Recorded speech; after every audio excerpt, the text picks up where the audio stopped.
अगर आप भी चाहते हैं बिट्टू मलंगिया इंटरटेनमेंट का ऑडियो वीडियो सबसे पहले आप तक पहुंचे, तो लाल बटन को दबाकर चैनल को सब्सक्राइब करें और बेल आइकन दबाना ना भूलें।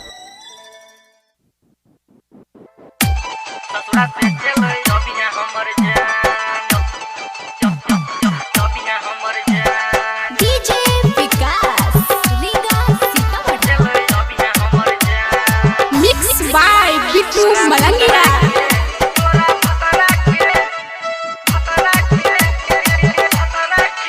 तोरा भतरा के उठ तो नहीं समान ससुरा से चलो अभी हमर जान। तोरा भतरा के उठ तो नहीं समान ससुरा से चलो अभी हमर जान। तोरा भतरा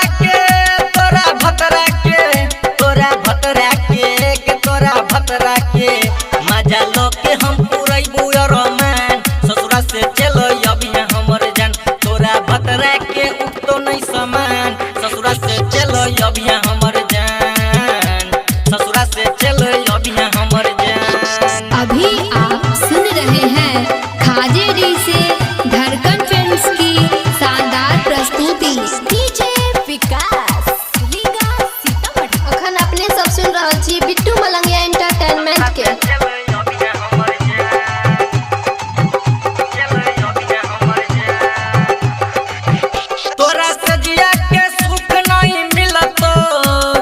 भतरा से पलंग नहीं हिलत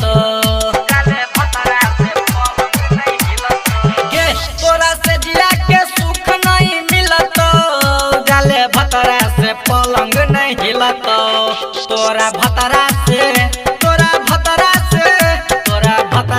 है तो नहीं उकाम ससुरा से चलो अभी हमर जान।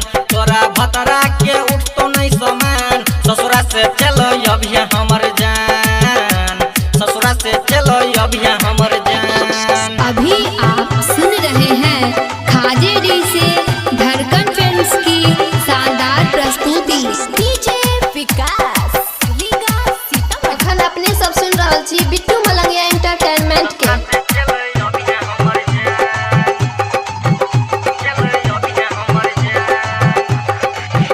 तोरा ससुरा में कटतो नहीं राइत मजा ले तो भूता के सुधीर लाइट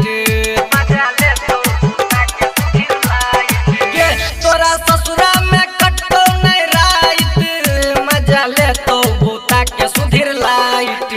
शशिकांत गे धर्मेंद्र गे अमित उज्जवल तोरे पद तो ध्यान ससुरा से चलो अभी हमर जान। तोरा भतरा के उठ तो नहीं समान ससुरा से चलो अभी हमर जान। ससुरा से चलो अभी हमर